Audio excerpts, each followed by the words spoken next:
Well, this isn't my usual locale, now is it? No. I'm actually, kind of live. Not live, actually. Just, this is all pre-recorded. But live for me, but pre-recorded for you. I'm in Gander with... Blaze Fury. Now, Blaze, you don't have any idea why I'm making this video, do you?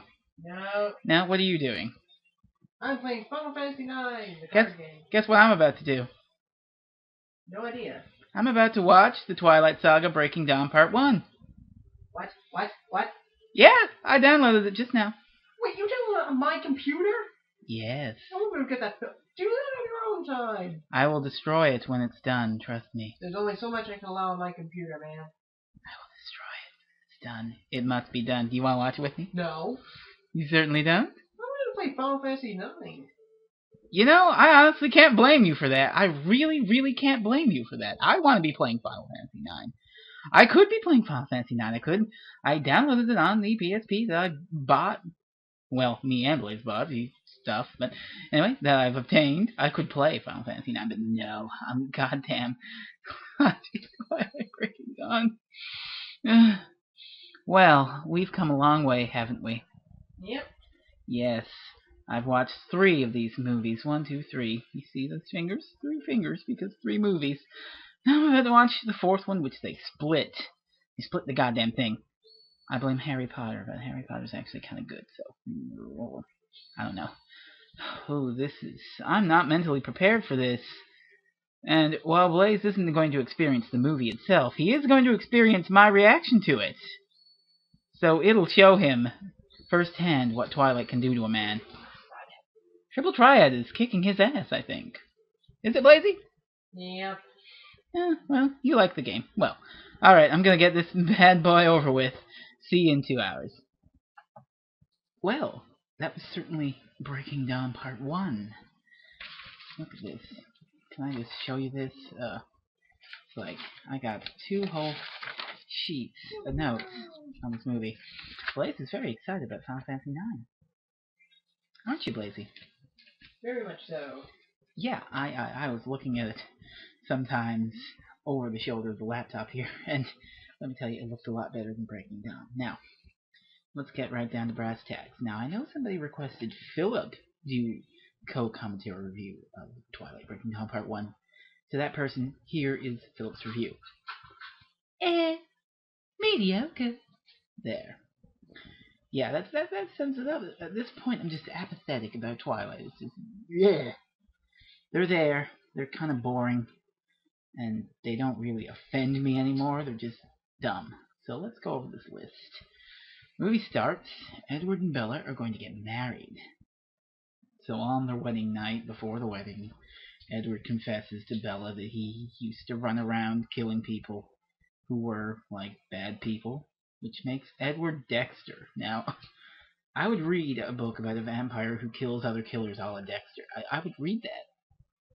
But I wouldn't read it if it was Twilight, because Twilight... Ugh.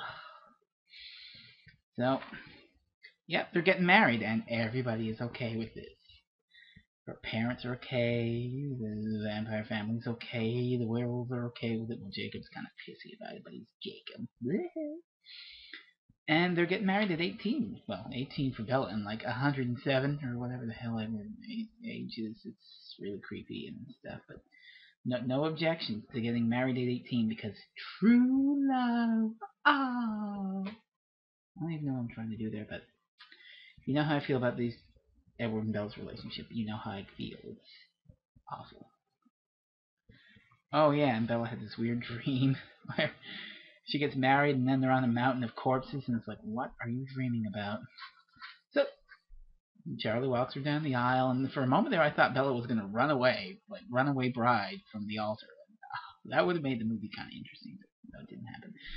What else? Oh, and another thing. I swear to God, they were out in the sunlight on this wedding. It was outside, and not one vampire sparkled, which either it didn't apply to the rules of sparkling, or the director cut that shit out. Which, if it's the latter, I respect you, director, for cutting that nonsense out. So, yeah, then they make out forever. When it's You May Kiss the Bride, they're like making out for a minute. You don't do that at a wedding, and no objections. Everyone's just, right? Oh, I have Dumb Howling written here. I don't know if that was the music soundtrack or if there were werewolves actually like howling in sorrow and being stupid. So, Bella and Edward go on a honeymoon to Brazil, and they have a honeymoon island as a present, like a honeymoon island resort from the vampire guy. A little bit extravagant, but whatever. So, then they go skinny dipping, and then the next 10 minutes of the movie are wild, crazy honeymoon sex. Yeah, because Bella's been wanting to get banged. The only thing these characters have for each other is intense physical lust. There's no actual emotional connection to them, so there you go. There's the gratification. They bang like rabbits, pretty much. And the bedroom gets destroyed because of Edward's super vampire strength. And Bella gets bruises from the wild, crazy sex. What? So then we get to this scene of Jacob and his werewolf cronies on the beach where Jacob blabs about how imprinting is dumb because you can't choose what you love. Now, if you don't know what imprinting is a werewolf thing in the Twilight universe where it's basically like soulmates or something. You find a person and you're immediately attracted to them with an emotional and probably romantic bond for the rest of your life. And Jacob doesn't think that's any good, which is really, really funny. We'll get to that. What else we got here? Oh, okay. Here's the main crux of the movie. Bella gets knocked up. Roll to see if I'm pregnant. Oh, you rolled a natural 20. You are super pregnant, Bella. Yeah.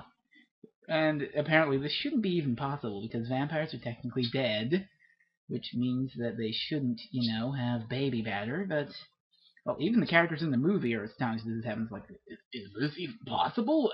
What? So even they think it's bullshit. Stephanie Meyer, what? Even the characters you wrote think it's complete nonsense. And then Edward weeps to Jacob. They take her back because she's super pregnant. And it's like, oh, kill me if Bella dies from this super baby pregnancy. Kill me if she dies. Again, Edward is all like, oh, I can't live without you. Oh, yeah. I've ranted too much about this in the other reviews to even care, really. I'm just apathetic at this point. So, Bella, I wrote dumb Bella. Why is Bella dumb? I honestly can't remember why Bella's dumb. Because she's not going to abort the baby, maybe? Because she's going to keep the baby? Because something? I'm not sure why I wrote dumb Bella. I really am not. I honestly don't know. But she's dumb. Trust me, she's really dumb. That's how much I don't remember this movie, because she's okay. We're on page 2 here. Death baby. Death baby. Because the baby is slowly killing Bella from the inside because it's a vampire, and it's like Kristen Stewart spends half this movie looking like pale death. Oh, circles under her eyes, and I'm dying from super baby. Yeah, it is a super baby, because in like 2 weeks she's got a great big baby bump. Blood cocktail. Yeah, they figure out that the baby is part vampire and it's hungry, so they make Bella drink blood, and she just drinks it from a straw, and she's like, it tastes kind of good. Oh, it tastes kind of good. Then she calls her dad, and she's like, I'm going to a medical center in Switzerland, which I had to write down in all caps, just Switzerland, because that's just off the cuff. Alright, cocktease. Why did I write cocktease? I guess I know what it means, because it's like they're building up this thing about the werewolf pack. It's like, oh, we gotta kill this demon baby. And you think there's gonna be a big fight, but apparently Jacob is just like, no, there's no big fight happening here. I'm just gonna do a thing. And then we get to what I've written down as that scene. Now, that scene, if you're intimately familiar with a synopsis of the Breaking Dawn novel, is really something. Blaze, now you heard me react and say, I don't even want to tell you what happened in that scene, right? Mm-hmm. I'm about to say it. Bella's back breaks because of the baby, and then there's a scene wherein they have to cut the baby out by a C-section. And do you know how they cut it out by a C-section? Now. Edward bites it out. Oh, God. Oh, God, yeah, it was super gory and messy in the book. They kind of cut tastefully around it in the movie, but it's still really, really, really crazy and gory and fucked up. It wasn't quite what I was expecting. Kind of underwhelming. I guess I hyped it up too much in my head. This is really amazing. Oh my god, this is so fucked up. But I played it tasteful, I guess. So, meh. And then Bella dies after they pull the baby out of her bitten open uterus. Now, I think that's where the movie should have ended, and that there shouldn't have been a Breaking Down Part 2. Just end there with Bella dead because she was stupid and dumb, and there, have it be a real tragedy. Oh no, true love, but she got killed, but she had a baby out of love. Just end it there. But no, doesn't end there. Doesn't end there. Edward in desperation injects her with vampire venom or some shit, and then he starts biting her arms and legs. He's like, no, come back to life, goddammit. Nuts. And then I've written imprinting in big block letters. I told you. Remember how Jacob hates imprinting? Well, he goes into the house to kill the demon baby that killed Bella, and then he imprints on the baby. He seriously has visions of the baby as a grown-up, which I must admit, a grown-up, moderately attractive-looking woman at like 18, and hanging out with her and being cool and being super butts. He imprints on the goddamn baby. Stephanie Meyer, what the fuck? You have Jacob imprinting on an infant, becoming its soulmate and best friend, the baby of your bestest friend who you want to bang. It's Then we do actually get some sort of vampire versus wolves confrontation, which, it was in Eclipse, and it's here, because it lasts for all 5 minutes. These movies aren't about elaborate supernatural action sequences. You want that shit, go watch Underworld, I guess. At least you saw Underworld, didn't you? All the movies. Are they good? Very good. Do they have good vampire versus werewolf action? Very good. If you want that, go see Underworld. Okay. And then the final shot of the movie is Bella dead, and she's like, and then her eyes flick open, red eyes, cut to black. Or not cut to black, cut to like red, directed by whoever, Bill Conti. Not Bill Conti. Bill Conti did music for kids. Bottom line, Twilight Breaking Down Part 1. Yeah. Completely apathetic towards these movies at this point. They can't offend me anymore. I don't have any anger left in me, plus if I yell loudly, Blaze's neighbors will kick him out of the house, so I'm going to be very mellow about this and say, this movie sucks. I'll take you a bit back and make it 5 seconds there saying, this movie sucks. Oh, I'm not going to yell, don't worry.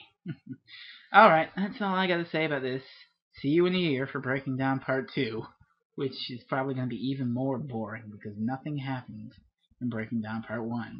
Nothing happened, even though I wrote 2 things here. Nothing. Good night.